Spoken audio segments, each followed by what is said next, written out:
안녕하세요. 여러분들에게 아주 기가 막힌 사연을 소개해드리고 싶은 마음에 한달음에 이곳으로 달려온 30대 여자입니다. 제가 진짜 이 이야기를 어떻게 풀어내야 할지 정말 결혼 기간 동안 사건, 사고가 단 하루도 끊임없이 일어났기 때문에 제 머릿속도 뒤죽박죽입니다.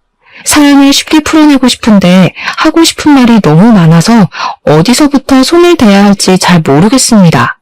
정말 이렇게 막막한 기분도 처음입니다. 하지만 최대한 굵직한 사건으로 여러분들의 재미가 있을 법한 이야기들로 추려서 한번 시원하게 제 이야기를 털어놓아 보려고 합니다. 끝까지 제 기가 막힌 이야기들을 들어주시고 여러분들 주위에 혹시라도 이런 비슷한 사람이 있다면 빠르게 손절치기를 바라면서 지금부터 시작하겠습니다.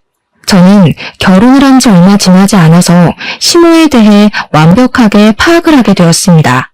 사실 알고 싶지 않은 부분까지도 시모가 하나하나 알려주었기에 어쩔 수 없이 습득하게 된 부분이라고나 할까요? 저희 시모는 정말 관심병에 정신이 나간 사람이었습니다. 처음 시모를 소개받는 자리에서부터 범상치 않은 느끼기는 했는데 이 정도로 관심병이 가득한 사람일 거라고는 상상도 하지 못했습니다. 첫 만남 자리에서 너무 화려하게 꾸미고 나타나신 터라 제가 와 대박이다 하는 생각을 하게 되었었는데 그게 저를 만나는 자리라서 꾸미신 게 아니더라고요. 그냥 평소에도 정신나간 사람처럼 그렇게 반짝이에 원색으로 된 원단에 디자인도 어디서 본 적도 없는 이상한 레이스가 잔뜩 달린 옷을 입고 다니셨습니다. 저는 진짜 궁금했던 게 도대체 그런 옷들은 어디서 사오는 건지 그게 정말 제일 궁금했다니까요. 저는 아무리 찾아도 그런 옷을 구할 수가 없었거든요. 오죽하면 제가 밤무대 의상인가 싶어서 그런 의상을 파는 곳까지 샅샅이 찾아봤는데 우리 시모 옷의 퀄리티는 그보다 한 수 위였습니다.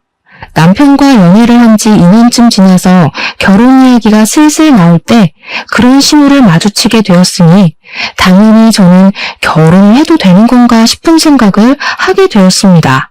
저런 시모와 함께 길이라도 걷는다는 걸 상상하니까 얼굴을 들고 다닐 수 없을 정도로 쪽팔림이 확 몰려왔거든요.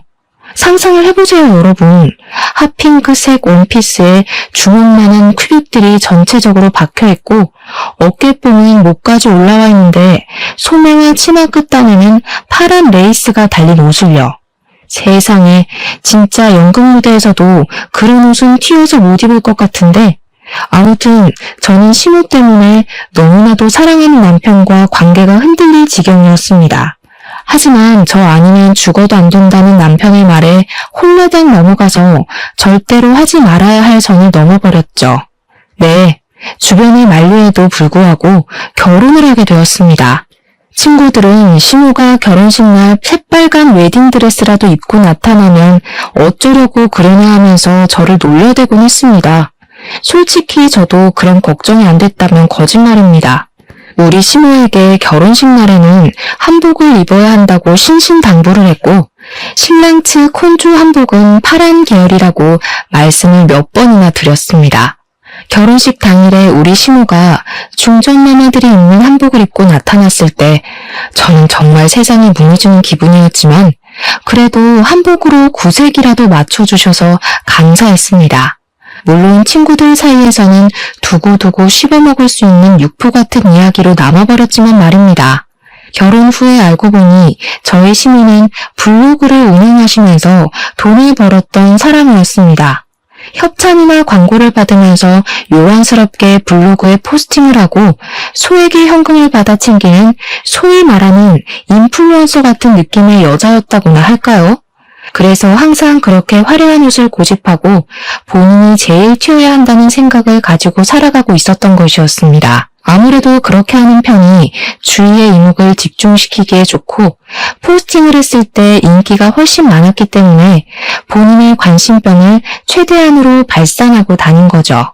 저는 젊은 사람들만 그런 일을 하는 줄 알았는데 시모가 진짜 인기가 꽤 많았는지 블로그에 방문하는 사람들도 한둘이 아니라 하루에 몇백 명, 천 몇백 명을 찍는 사람이었습니다. 댓글들에 시모 보고 추하다고 욕을 하는 사람들도 있었지만 대부분은 시모의 그런 파격 행보를 응원하고 용기를 얻고 간다는 사람들이었습니다. 시모의 어깨는 나날이 치솟았는데 우리 시모에게 아주 큰 시련이 들이닥치게 되었습니다. 무분별하게 돈을 받고 아무 글이나 대충 써서 올리는 바람에 시모가 엄청나게 키워왔던 블로그가 재질을 먹고 영구적으로 사용할 수 없게 되어버린 것입니다. 그 뒤로 시모는 사이트에 전화를 하고 항의를 하고 블로그를 돌려달라고 있는 힘껏 떼를 쓰면서 매달렸지만 개인의 부탁을 그리 쉽게 들어주겠습니까? 당연히 시모는 아무것도 돌려받을 수 없었고 열이 받는다면서 전혀 다른 사이트에서 다시 한번 SNS 인플루언서 활동을 하기 시작했습니다. 워낙 시모가 특이한 행색을 하고 있다 보니까 사람들이 시모를 알아보고 모여들기 시작했고 방문자 수는 금방 되찾을 수 있게 되었습니다.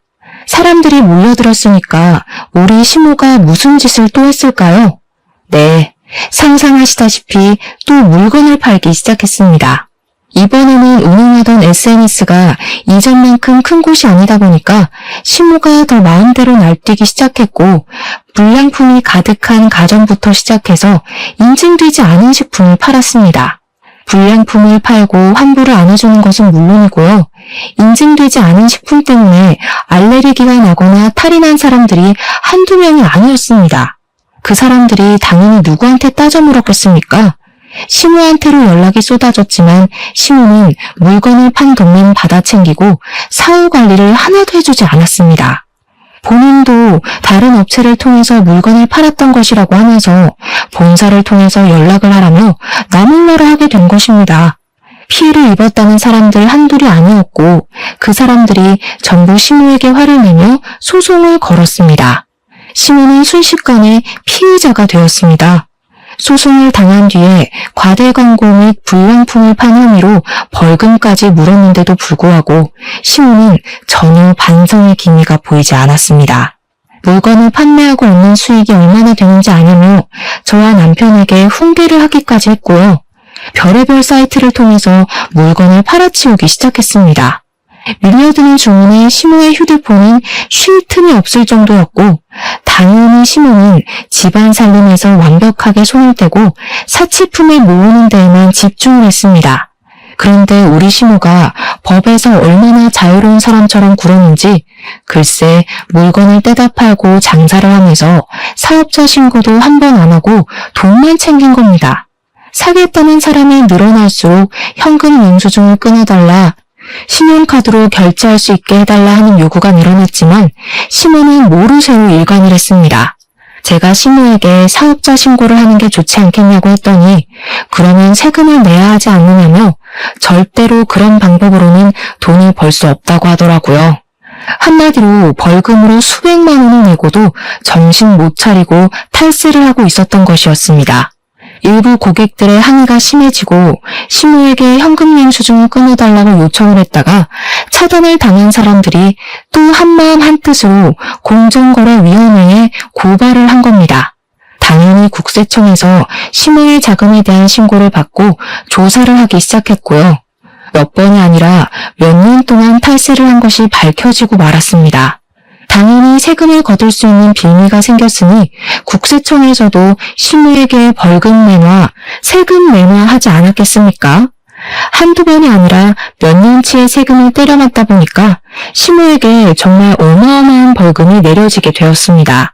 시모는 갑자기 쏟아지는 벌금에 놀라서 시부에게 저와 남편에게 도움을 요청했지만 저희가 사실 도와줘야 할 의무가 없지 않겠습니까? 돈도 없었고요. 시모는 어떻게 가족끼리 이렇게 등을 질 수 있냐고 노발대발 하셨는데 그동안 벌었던 돈으로 저희에게 밥 한 번 사주신 적이 없는 분이 너무한 것 아닐까요? 오죽하면 나름 효자인 우리 남편까지도 시모한테 그거는 못 도와준다면서 벽을 딱 치고 연락도 받지 않더라고요. 시모는 억울해하면서 시부에게 도움을 요청했는데 그동안 시모가 하고 다니던 행색도 블로그를 운영하는 것도 마음에 들지 않았던 시부가 쌓아온 것들을 터뜨리셨습니다. 내가 쪽팔린다고 그런 식으로 행동하고 다니지 말라고 몇 번을 말했어. 내가 진짜 당신이 하는 짓에 진절머리가 난다. 아주 꼴도 보기 싫다고. 아니, 당신은 어떻게 마누라한테 그런 소리를 할 수가 있어? 내가 뭐 알았으면 잘했겠지. 모르니까 실수할 수 있는 거 아니야. 도와주라고. 내가 평생 돈 벌어다가 생활비 주고 부족하지 않게 해줬는데 굳이 그런 짓을 해가면서 돈을 벌어야 하는 이유가 뭐야? 사치 때문 아니야. 시부와 시모의 싸움은 줄어들 기미가 보이지 않았고 결국에는 시부가 시모에게 이혼을 선언하셨습니다. 시모는 처음에 시부가 진짜 이혼 도장을 찍을 거라 생각을 하지 못했는지 당당하게 이런 허위함을 감싸주지 못하는 남자랑은 더 이상 살 이유가 없다며 이혼을 하겠다고 하셨습니다. 하지만 시부는 순도 100%의 진심이었고 오기로 버티던 시모는 결국 시부와 이혼을 하게 되었습니다. 이혼을 말리던 저희도 시부의 단호한 말에 어쩔 수 없이 수긍을 했습니다. 시부와 시모가 이혼을 하던 날 시부의 표정이 얼마나 홀가분하던지 진짜 자유를 찾은 사람처럼 보였달까요? 이 모든 일이 제가 결혼한 지 3개월 만에 일어난 일이었습니다. 진짜 제가 그 3개월 동안 하루도 빠짐없이 터지는 사건 사고에 탈모가 찾아올 지경이었습니다. 물론 남편에게 그동안 시부가 얼마나 마음고생을 했는지 화려한 간신병 시모를 데리고 다니면서 얼굴을 들고 다니지 못한 날이 얼마나 많았는지 다 전해 들었었습니다.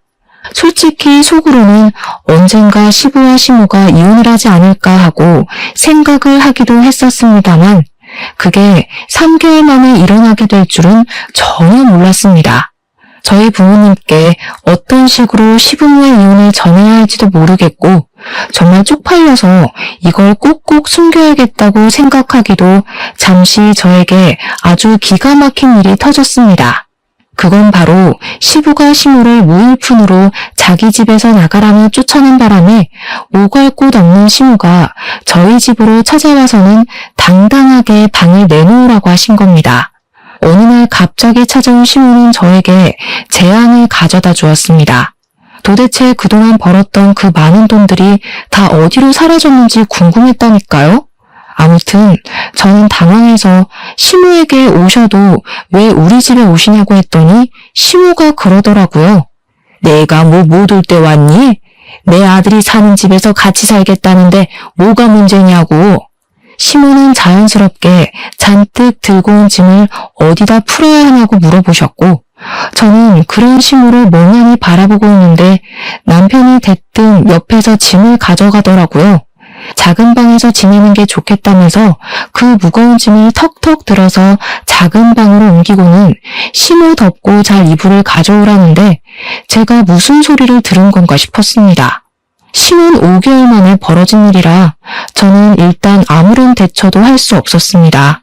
같이 부대 끼고 산 지 몇 년이 되었다면 제 의견을 피력하기 훨씬 쉬웠을 겁니다. 하지만 결혼한 지 얼마 지나지 않아 터진 소송에 탈세 혐의, 시부와의 이혼, 그리고 짐 싸들고 집으로 찾아온 것까지 제가 감당하기에 너무 벅찼습니다.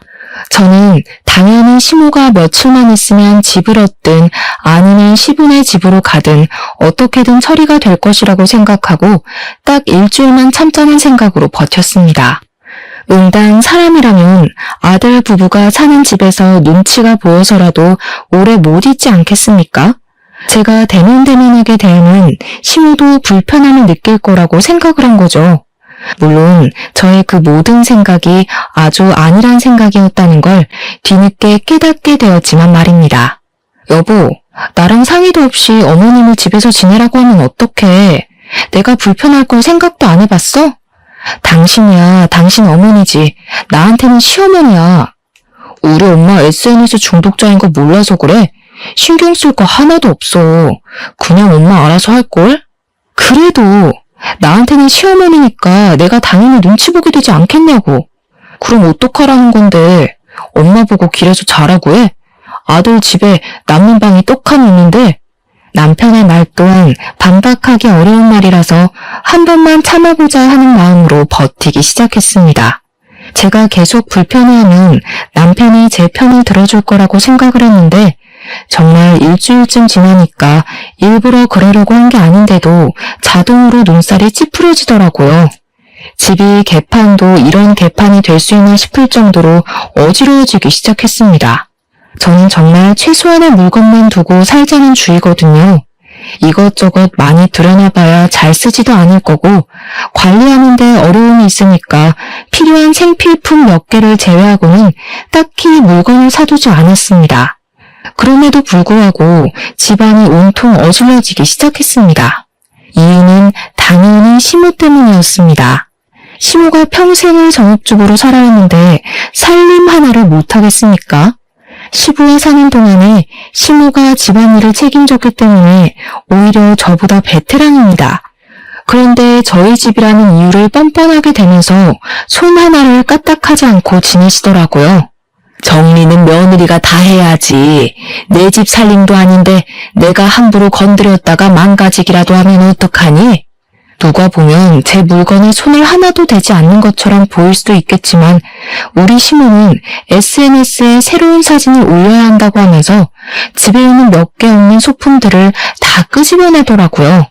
제가 예쁜 그릇을 모으는 취미가 있었기에 그릇이 꽤 많은 종류로 다양하게 있었는데 시모가 그걸 귀신같이 하고는 자꾸 그릇을 꺼내서 사진을 찍는 겁니다.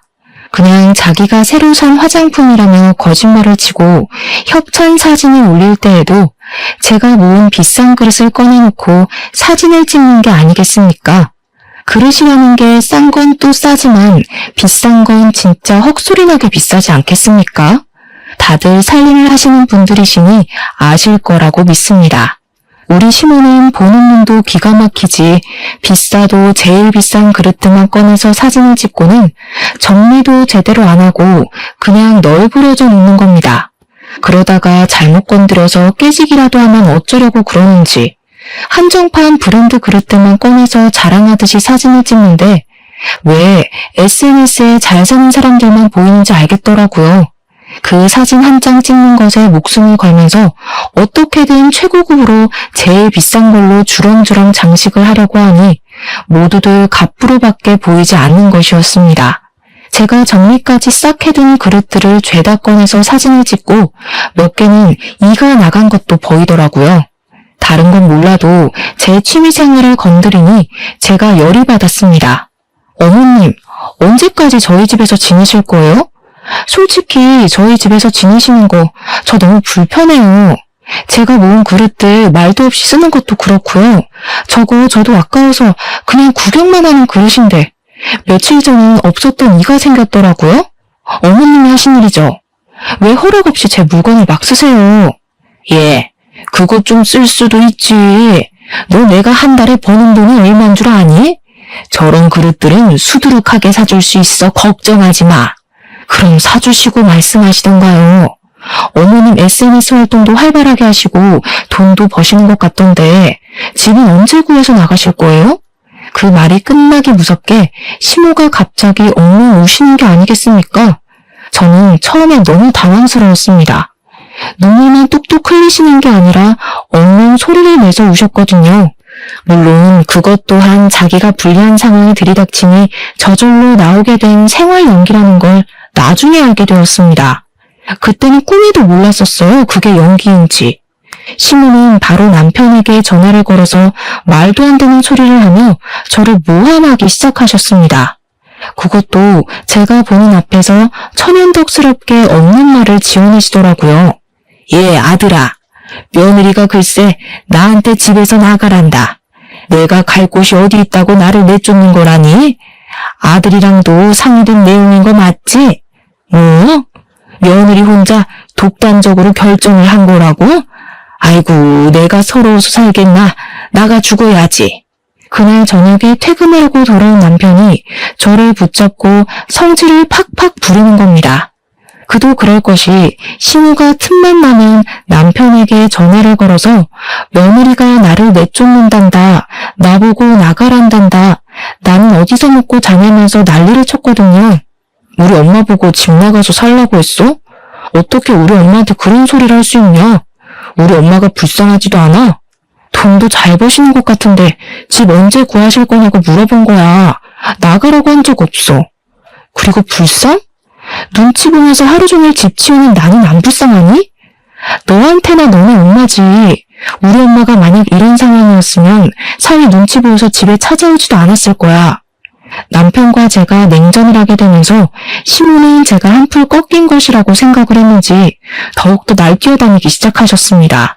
인플루언서 생활을 하면서 알게 된 친구들이 한둘이 아니더라고요. 그 친구들이랑 무슨 술을 그렇게 허구한 날 마셔대는 건지 아들 집에서 산다는 자각이 없으신 것 같았습니다. 술을 마시고 뭐 밤 10시, 11시에 들어오면 저도 시모가 스트레스 풀려 나가는구나 하고 말겠죠. 근데 매번 새벽 2, 3시에 들어오시는 게 아니겠습니까? 도대체 친구분들도 뭘 하시는 분들인 건지 그 시간이 되도록 집 밖에 싸돌아다닌다는 게 말이 됩니까? 그것도 나이도 지긋하신 분들이. 더 기가 막힌 건 말입니다. 우리 시모의 술버릇이 고성방가를 지르는 것이랍니다. 집에 와서 새벽 2, 3시에 샤워를 하면서 노래를 불러대는데 오죽하면 아파트 경비실에서 안내방송이 나오더라니까요. 새벽에 샤워를 하면서 노래를 부르는 일을 멈춰달라고 말입니다.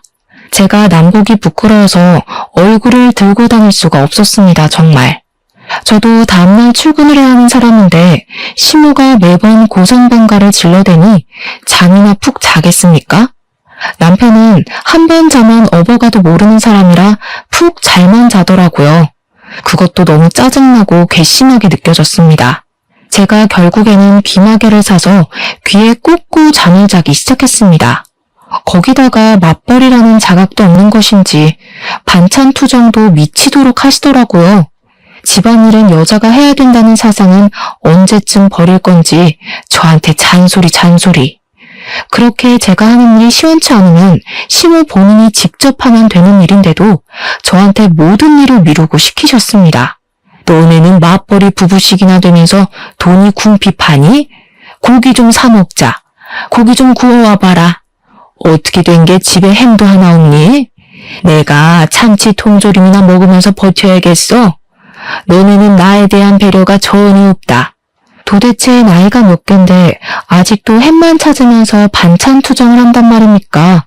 이런 시모와 수십 년을 함께 살았던 시부가 존경스럽게 느껴질 정도였습니다.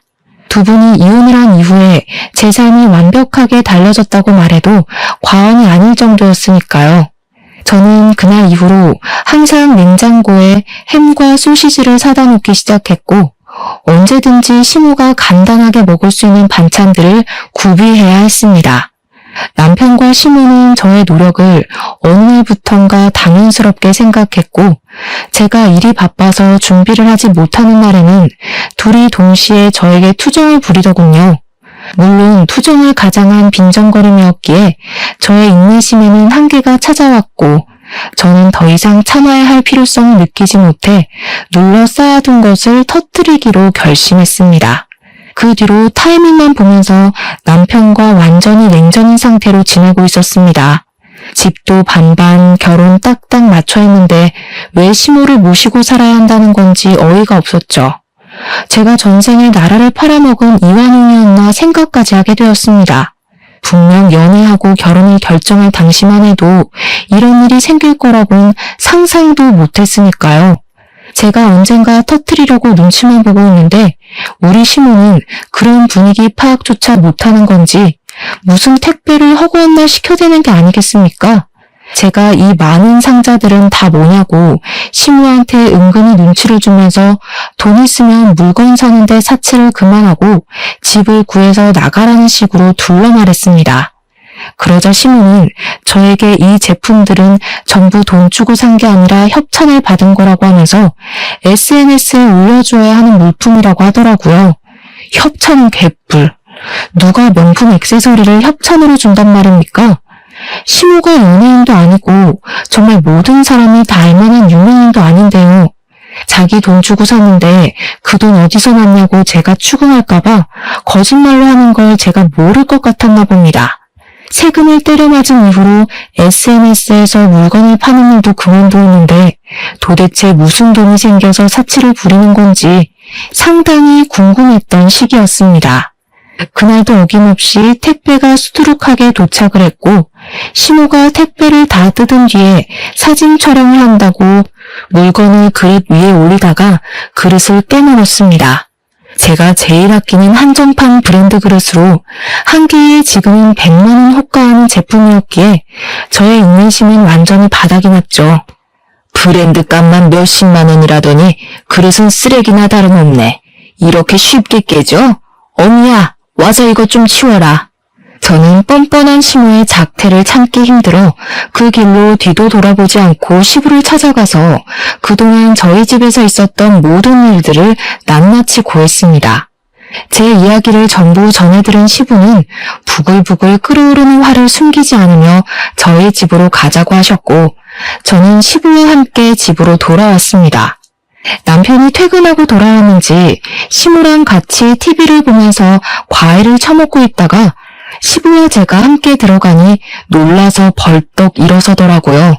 시모가 시부를 보고 입을 삐죽이면서 여기는 왜 왔냐고 물어보며 은근히 다시 집으로 불러주기를 기대하는 것 같았습니다. 이 망할 요팬네가 이혼할 때 내가 애들한테 민폐 끼치지 말고 원룸이라도 얻어나가라고 보증금 줬어 안 줬어? 근데도 이런 짓을 해? 응? 아들 부부 보기 부끄럽지도 않아?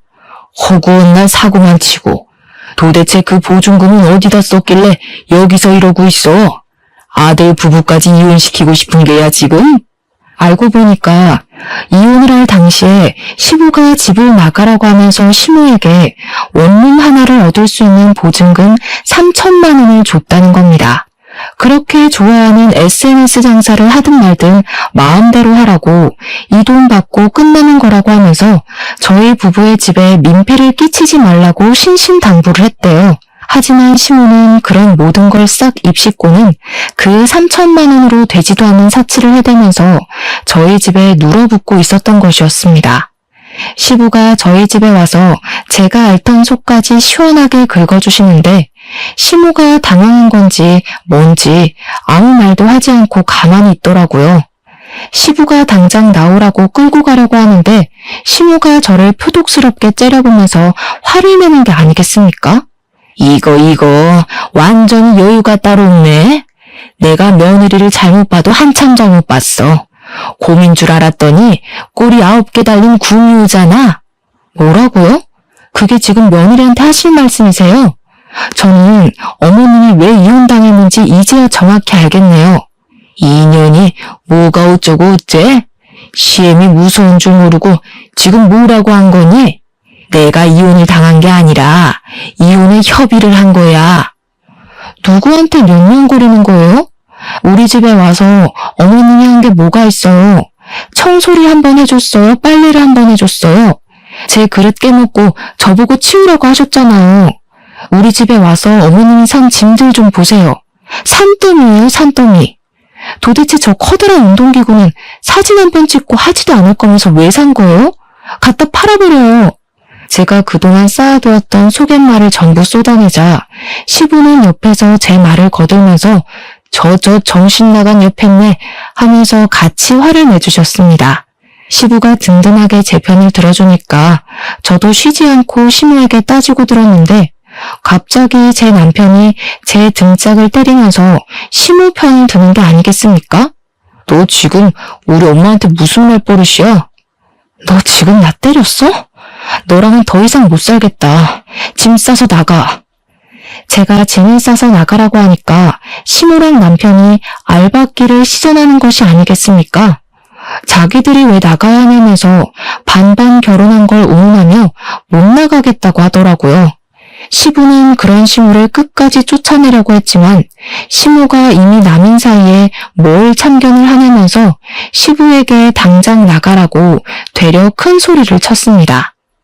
화가 머리끝까지 난 시부는 시모와 실랑이를 벌이다가 결국 화를 참지 못하시고 먼저 시댁으로 돌아가셨고요. 저는 2대1의 싸움을 시작했습니다. 남편과 저는 네가 나가라, 아니다 네가 나가야 된다 하면서 싸우다가 결국 의견을 좁히지 못했습니다. 나는 둘이고 너는 혼자니까 네가 나가. 친정에 가면 되잖아. 반반 결혼했는데 내가 왜 나가? 아버님이 어머님한테 준 돈으로 원룸 얻어서 나가. 한참을 싸우다가 서로 지고 싶지 않고 억울하고 싶지 않은 마음에 완벽하게 집을 반으로 갈라서 생활하기로 협의를 보았습니다. 안방은 제가 쓰고 안방 화장실도 제가 쓰기로 했습니다. 거울 화장실이랑 작은 방 2개는 남편과 시모가 쓰는 것으로 협의를 보았습니다. 거실 소파도 딱 반, 부엌도 딱 반으로 갈라서 쓰기 시작하고 네 물건이다 내 물건이다 하나하나 따지면서 시끄럽게 살기 시작했습니다. 저는 오히려 편하더라고요. 밥도 제가 먹을 것만 딱딱 준비하면 되고 제 물건을 아무도 건드리지 않으니 오히려 정리할 게 별로 없어서 좋았습니다. 그렇게 말도 안 되는 냉전 상태로 버티기를 3주쯤 지났을 때였습니다.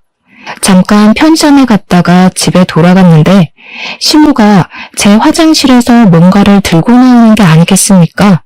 꼬투리 잡을 게 생겼다 싶어서 달려가 시모 손을 확 잡아챘더니 글쎄 손바닥에 제가 아껴 쓰는 엄청 비싼 헤어 트리트먼트 한 덩어리가 있지 않겠습니까?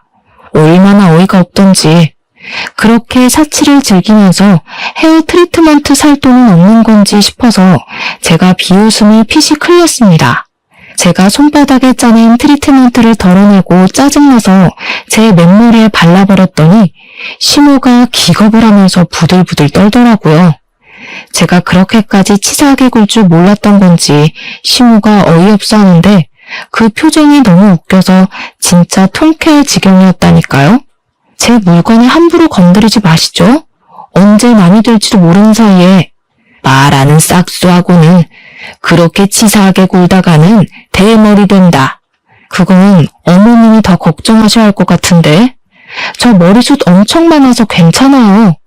그리고 제가 치사하게 된 이유를 생각해 보시면 좋겠네요. 그 뒤로 일부러 저 보란 듯이 집에서 고기를 구워 먹지를 않나, 둘이 외식을 하고 오지를 않나, 진짜 짜증나게 굴더라고요. 참다 제가 더 이상은 이렇게 사는 게 아닌 것 같다는 생각이 들어서 남편에게 이혼을 하자고 이혼 서류를 들이밀었습니다. 제가 막상 이혼을 하자고 하니까 갑자기 남편이 그건 아닌 것 같다면서 저를 말리려고 들더라고요.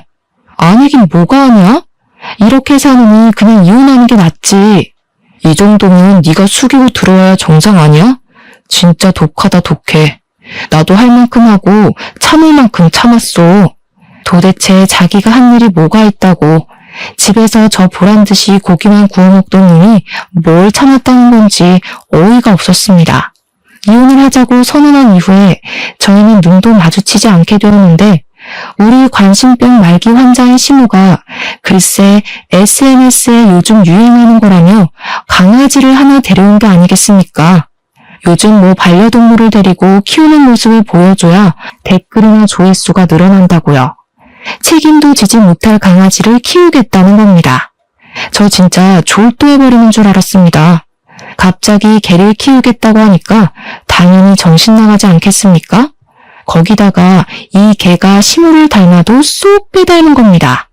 조금만 해가지고 이를 드러내면서 하루 종일을 컹컹 짖어대는데 더 이상은 못 살겠다 도망가자 싶었습니다. 하지만 여러분, 제가 이대로 그냥 도망가면 되겠습니까? 최고의 복수를 하고 뒤도 돌아보지 않고 떠나기로 결심했습니다. 저는 고민 끝에 어떤 복수를 할까 생각하다가 언젠가 전해 들었던 반려동물로 부부싸움을 했다는 사연을 떠올리게 되었습니다.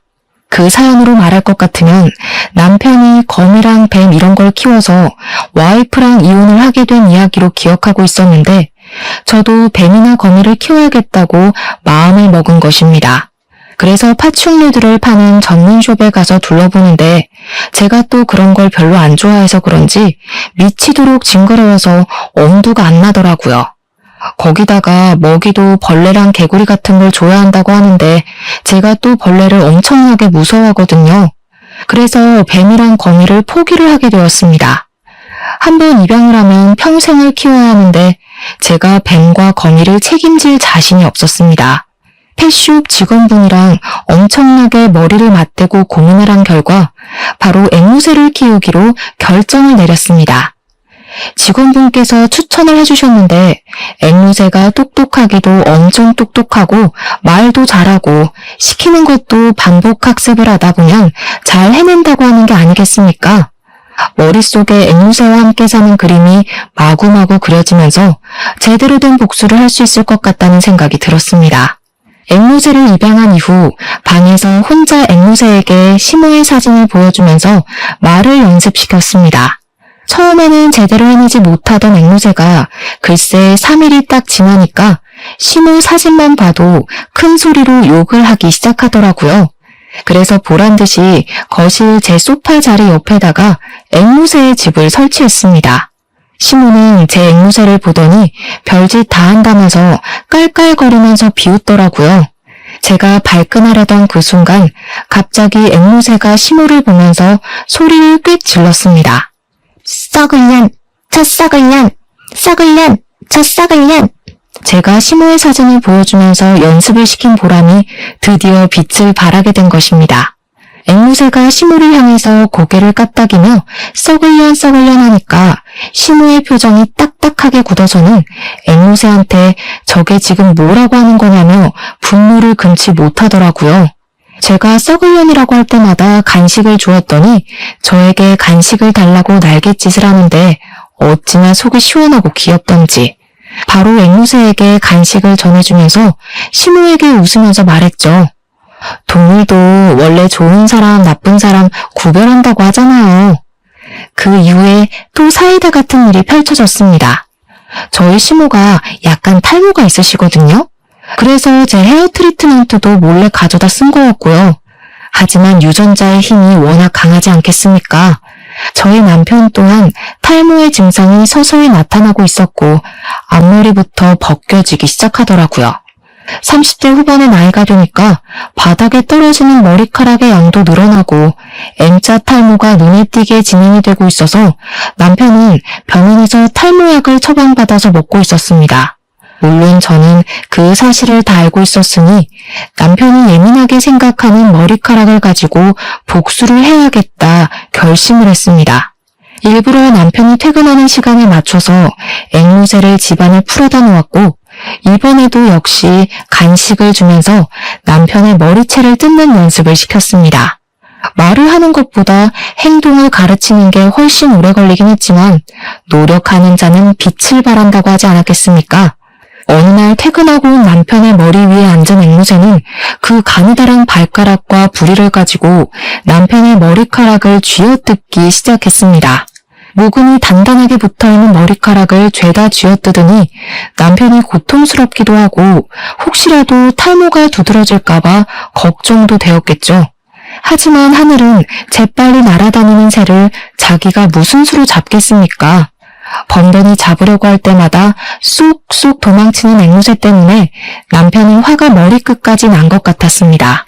진짜 어찌나 통쾌하고 기분이 좋던지 세상을 살면서 이렇게 기분 좋은 복수를 해본 적도 없는 것 같습니다. 남편이고 시모고 할 거 없이 앵무새에게 화만 내니까 우리 앵무새도 자기를 예뻐하는 주인을 알아보지 않겠습니까? 시모만 보면 썩을려나고 남편만 보면 머리를 쥐어뜯으니까 시모랑 남편이 드디어 앵무새를 치우려고 하더라고요. 어머, 반려동물을 어떻게 쉽게 파양하나요? 여기 반절은 제 집인데 제가 열심히 키울 거예요. 내가 저 망할 앵무새 때문에 머리가 다 아프다. 내가 개를 키워서 반항심에 키우는 거면 개를 지방에 있는 내 동생 집으로 보내마. 시모는 정말 앵무새가 싫었는지 다음날 바로 충청도에 있는 이모님을 불러서 강아지를 보내버리셨습니다. 하지만 제가 확답을 했던 것도 아니고 왜 앵무새를 다른 집으로 보내야 하나요? 저는 그런 시모와 남편을 무시하고 새를 계속 키웠습니다. 제가 앵무새와 행복하게 지내는 동안 남편의 머리는 점점 비어가기 시작했고 결국 저에게 앵무새를 치우지 않으면 이혼을 하겠다고 하더라고요. 그게 바로 제가 바라던 바 아니겠습니까? 이혼을 하기로 결정을 내린 뒤 서류를 작성하고 협의 이혼으로 진행하자고 말이 나왔습니다. 반반 준비한 만큼 정확하게 반반 갈라서 나눠 가지자고 서류에 공증도 받고 정말 철천지 원수처럼 으르렁거리고 있었습니다. 앵무새로 복수를 준비하긴 했지만 솔직한 말로 이런 식으로 끝을 내기에는 조금 찝찝하고 서운한 마음이 들더라고요. 그동안 같이 살면서 제가 시모에게 당했던 그 거지 같은 일들을 이렇게 쉽게 끝내줄 수 없다는 생각이 번뜩 스친 겁니다. 저는 바로 인터넷에 글을 올렸습니다. 어떤 글이냐고요? 바로 시모가 자주 활동하는 인터넷 카페 사이트에다가 시모의 모든 가면을 벗겨내는 글을 올린 것입니다. 우리 시모가 그 카페에서 얼마나 어이없는 가면을 쓰고 다녔냐면요. 매번 사치품들을 올려대고 사진으로 온갖 보정을 다하면서 자기가 대기업 사모님인 것처럼 행동하던 곳이었습니다. 시모의 추종자들도 꽤 많았는데 시모가 글을 한번 올리면 언니 대박이에요, 언니 멋있어요, 언니 같은 사람이 되고 싶어요 하는 댓글이 달렸습니다. 저는 당연히 우리 시모의 추악한 본 모습을 보여주겠다는 일념 하나로 엄청나게 상세한 저격글을 올렸습니다. 우리 시모 아이디 땡땡동 사모님을 고발합니다 라는 제목으로 글을 올렸더니 게시한 지 30분도 되지 않아서 몇백 명이 있더라고요. 우리 시모를 고발합니다. 이혼당하고 시부가 원룸이라도 얻어서 나가라고 준 돈을 꿀꺽 사치품 사는데 사용했습니다. 아들 부부 집에 쳐들어와 자기 마음대로 방을 차지하고는 이래라 저래라 감나라 배나라 하네요. 며느리가 모던 접시를 깨먹는 건 일상이고 집 청소며 빨래며 요리며 하나도 자기 손으로 하는 게 없습니다. 운동기구도 사놓고 매일 하는 것처럼 거짓말을 하는데 사진만 찍고 방치를 해둡니다. 며느리 물건이 자기 물건인 것 마냥 마구마구 사용하고 먹는 걸로도 치사하게 구네요. 반응은 물론이고 조회수에 댓글까지 수두룩하게 달리는데 진짜 꿀잼이더라고요. 그 카페에 있는 사람들도 누군가의 며느리이지 않겠습니까? 다들 땡땡동 사모님은 대기업 사모님 아니었냐고 깊은 배신감이 든다고 난리가 났습니다. 그런 사람인 줄 몰랐습니다. 부터 무슨 효소 팔고 있던데 사지 말아요. 탈세 혐의 있는 사람입니다. 그 사람 사업자도 없어요. 등등 제대로 터졌습니다. 시모는 그 글로 인해서 인터넷 카페에서 추방을 당하게 되었고 저에게 명예훼손으로 신고를 하겠다고 노발대발했습니다. 마음대로 하세요, 어머님. 어머님 탈세 맞잖아요? 제가 공익을 위해 제보를 한 건데 뭘. 벌금 나와봐야 얼마 안 나와요. 마음대로 하세요. 거기다가 그 글이 쑥쑥 퍼져 남편의 회사에서도 꽤 이슈가 되었나 보더라고요. 저는 은근슬쩍 남편 회사 인트라넷 게시판에도 그 글을 올렸습니다. 약간의 내용을 수정해서 그 글의 주인공이 우리 남편의 어머니라는 것을 알아볼 수 있게 말입니다. 슬쩍 남편이 제 편을 들지 않았던 것까지 추가를 하니 우리 남편 이미지도 완전히 나락으로 떨어졌습니다. 속 시원한 복수를 하고 나서 저에게 달려드는 그 둘을 완벽하게 제지하고 저는 이혼을 했으며 정확하게 반반 나눠 재산을 챙겼습니다. 시모랑 남편은 그 반을 가지고 어디서 뭐라고 사는지 모르겠지만 이제 분풀이할 대상도 없고 부려먹을 대상도 없으니 둘이 치고받고 싸우겠죠. 똑같은 모자 관계에는 틀림없으니 오래오래 행복하진 못할 것 같습니다. 저는 솔로가 되어 요즘 제가 하고 싶은 거 다 하고 먹고 싶은 거 다 해먹으면서 행복하게 살고 있습니다. 자유라는 게 이렇게도 기분 좋은 것이더라고요. 이혼한 거 하나도 후회되지 않습니다. 앞으로도 제 인생 잘 밝히며 살도록 하겠습니다. 감사합니다.